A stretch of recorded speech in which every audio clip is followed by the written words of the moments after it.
ఒక 15 to 20 years తర్వాత India's biggest సిటీస్లలో Hyderabad, Bengaluru, Chennai ఇవేవి కాకుండా అమరావతి ఉంటే ఎలా ఉంటుంది? నిజంగా ఉంటుందా? అవును. ఏపీ సీఎం నారా చంద్రబాబు నాయుడు గారి ఇది విజన్ అనమాట. ఒక 15-20 ఇయర్స్ తర్వాత అమరావతిని ఇండియాలోనే వరల్డ్ క్లాస్ క్యాపిటల్ సిటీగా మార్చాలి అని చెప్పేసి అమరావతిని. సో అది నిజంగా పాసిబుల్ అవుతుందా? ఒకవేళ నిజంగా పాసిబుల్ అయితే ఎంత టైం పడుతుంది ఆ సిటీకి ఆ స్టేజ్కి రీచ్ అవ్వడానికి అని చెప్పేసి మనం ఈ వీడియోలో డీటెయిల్డ్గా మాట్లాడుకుందాము. Hello everyone, welcome to my channel Mounika Rajesh vlogs. అసలు అమరావతి విజన్ ఎప్పుడు స్టార్ట్ అయింది?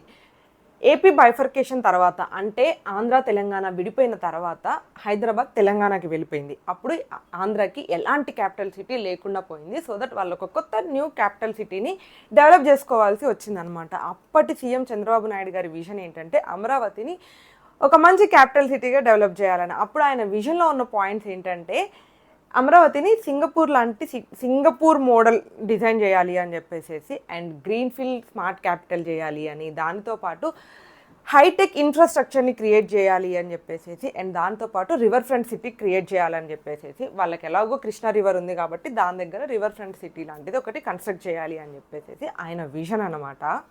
యాక్చువల్లీ మాస్టర్ ప్లాన్లో, అంటే వాళ్ళు వేసుకున్న ప్లాన్లో ఏమేమి ఉన్నాయంటే government buildings, IT hubs, financial districts, metros construct చేయడము, అండ్ స్మార్ట్ సిటీ ప్లాన్. ఇవన్నీ బేసికల్గా ఏంటంటే ఒక ఫుల్లీ స్మార్ట్ సిటీని ఫ్రమ్ ద స్క్రాచ్ వాళ్ళు బిల్డ్ చేయాలి అని అనేసి అనుకున్నారు. సో హైదరాబాద్ ఎందుకు బెంచ్ మార్క్గా ఉండింది వాళ్ళకి అంటే, హైదరాబాద్కి యాక్చువల్గా 400 years ప్లస్ హిస్టరీ ఉండింది అనమాట. ఇంకా ఐటీ హబ్స్ గురించి మాట్లాడుకుంటే అమెజాన్, మైక్రోసాఫ్ట్, గూగుల్ అని చెప్పేసి ఆల్మోస్ట్ ఫార్చ్యూన్ 500 కంపెనీస్లో అన్ని కంపెనీస్ హైదరాబాద్లో ఉన్నాయి.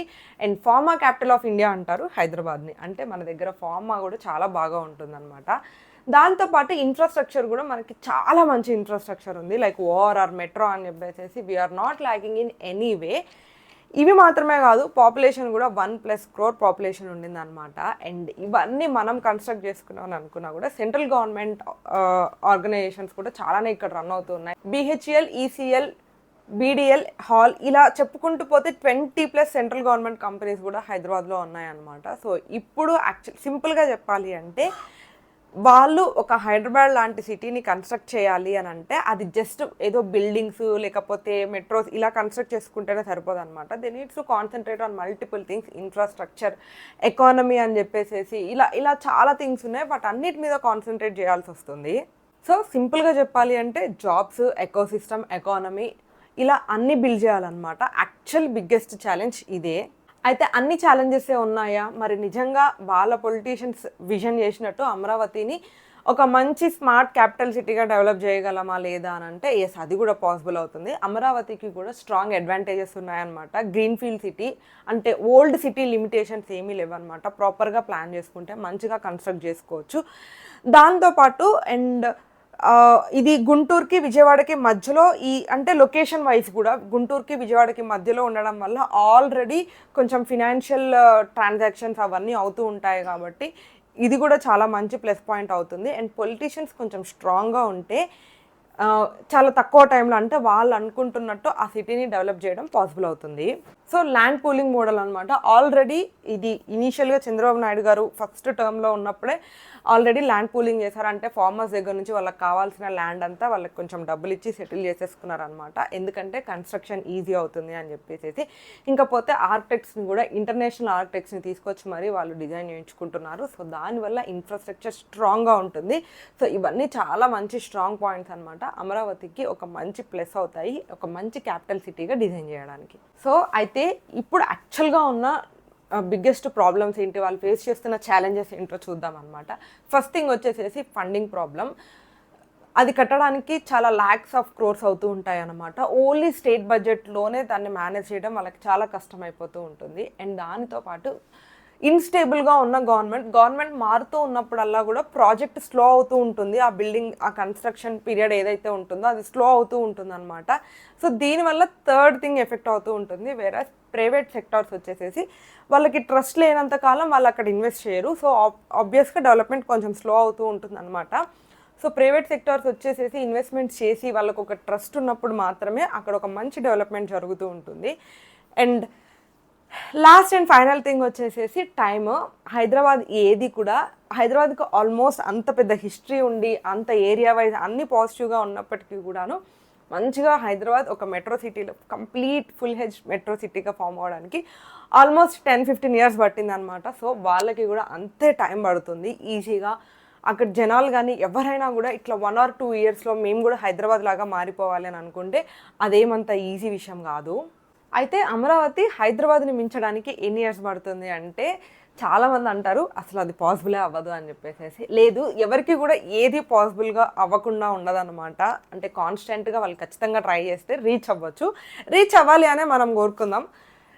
అయితే దీనికి ఎన్ని ఇయర్స్ పడుతుంది అని అంటే ఫస్ట్ 5 years వాళ్ళకి ఖచ్చితంగా బేసిక్ ఇన్ఫ్రాస్ట్రక్చర్ బిల్డ్ చేసుకోవడానికి పడుతుంది. అండ్ 10 years పడుతుంది మినిమం ఐటీ కంపెనీస్ వచ్చి అక్కడ కంపెనీ స్టార్ట్ చేసి వాళ్ళకు కూడా ఒక ప్రాపర్ ఐటీ సెక్టర్ స్టార్ట్ అవ్వడానికి. అండ్ 15 to 20 years ఈజీగా పడుతుంది ఒక మేజర్ సిటీగా డెవలప్ అవ్వడానికి. లైక్ మెట్రోస్ అయితే ఏంటి, ఓఆర్ఆర్ కానీ ఒక కంప్లీట్ టెక్ ఇన్ఫ్రా ఫామ్ అవ్వడానికి 15 to 20 years పడుతుంది అనమాట. సో ఇలా యావరేజ్గా చూసుకున్నప్పటికీ కూడాను 25+ years పడుతుంది అది ఆల్మోస్ట్ హైదరాబాద్ లాంటి ఒక సిటీ ఫామ్ అవ్వడానికి. ఎస్, ఒక సిటీ కంప్లీట్గా ఫుల్ హెడ్జ్గా డెవలప్ అవ్వడానికి ఇంత టైం పడుతుంది. దానివల్ల అది కూడా కాన్స్టెంట్గా గవర్నమెంట్ కానీ వాళ్ళు ఎన్ని గవర్నమెంట్ మారినా ఏది మారినా దీని మీద ఒక ప్రాపర్ స్టాండ్ తీసుకొని వెళ్తూ ఉంటుంటే వాళ్ళకి అది ఖచ్చితంగా పాసిబుల్ అవుతుంది. అయితే హైదరాబాద్ లాంటి సిటీ డెవలప్ అవ్వడం అంత ఈజీ అవ్వలేదన్నమాట. ఇక్కడ అన్ని కేటగిరీస్ ఆఫ్ పీపుల్ ఈజీగా బతకొచ్చు. మనకి 10,000 జీతం వచ్చినా కూడా హైదరాబాద్లో బతికే వాళ్ళు ఉన్నారు.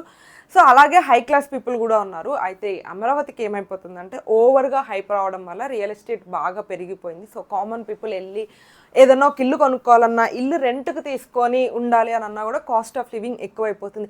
ఎప్పుడైనా కూడా ఒక సిటీ డెవలప్ అవ్వాలంటే ఆల్ గ్రూప్ ఆఫ్ పీపుల్ మేజర్గా మిడిల్ క్లాస్ వాళ్ళకి ఈజీగా యాక్సెసిబుల్ ఉండాలన్నమాట. మీరు గమనించుంటే హైదరాబాద్లో ఈజీగా ఒక 20-30,000 వచ్చినా కూడా బతికేయచ్చు. Depends upon areas. మనకి మన బడ్జెట్లో రెంట్లు దొరుకుతాయి, మన బడ్జెట్లో ఫుడ్ ఎవ్రీథింగ్ దొరుకుతూ ఉంటుంది అనమాట. సో వాళ్ళు కూడా ఆ సిటీని మోస్ట్లీ ఎందుకంటే ఇండియాలోనే ఎక్కువ పర్సంటేజ్ మిడిల్ క్లాస్ వాళ్ళు ఉంటారు. హైదరాబాద్లో కూడా అంతే. రిచెస్ట్ పీపుల్ ఉన్నారు అని అంటే హార్డ్లీ ఒక 20% ఉంటారు. మిగతా 70-80% కూడా మిడిల్ క్లాస్ వాళ్ళు ఉంటారనమాట. సో ఒక సిటీ ఎప్పుడైనా మిడిల్ క్లాస్ వాళ్ళకి ఎక్కువ యాక్సెసిబుల్గా ఉన్నప్పుడు, ఈజీగా బతకడానికి ఆప్షన్స్ ఉన్నప్పుడు డెవలప్ అవ్వడానికి ఎక్కువ ఛాన్సెస్ ఉంటాయి. సో లెట్స్ సీ వాళ్ళు దాని మీద కూడా కాన్సన్ట్రేట్ చేసుకుంటారు అనుకుంటా. సో ఫైనల్ థింగ్ ఏంటంటే మనం ఇందాక వీడియోలో మాట్లాడుకున్నట్టే ఒక సిటీని బిల్డ్ చేయడం అంటే జస్ట్ బిల్డింగ్స్ ఇవి మాత్రమే కట్టుకోవడం కాదు, ఒక మంచి ఎకో సిస్టమ్ని ఫామ్ చేసుకోవడం అన్నమాట. అండ్ అన్నీ కూడా జనాలకి యాక్సెసిబుల్గా ఉంచడం. చూద్దాము హైదరాబాద్ని లాంటి సిటీ అమరావతి రీచ్ అవ్వడానికి ఎన్ని ఇయర్స్ పడుతుందో ఏంటో అని చెప్పేసి. ఇంతకీ మీరేమనుకుంటున్నారు, వాళ్ళకి ఎంత టైం పడుతుంది, అసలు ఇలా ఒక ప్రాపర్ సిటీ బిల్డ్ చేసుకోలేస్తారా లేదా అని చెప్పేసి కింద కమెంట్ బాక్స్లో చెప్పండి. మావి గారి గురించి మాత్రం చెప్పొద్దు. అండ్ వీడియో నచ్చితే లైక్ చేయండి, ఎవరికైనా యూజ్ అవుతుంది అని అనిపిస్తే షేర్ చేయండి. ఛానల్ని సబ్స్క్రైబ్ చేయడం మాత్రం అసలు మర్చిపోవద్దు. Thank you for watching till the end.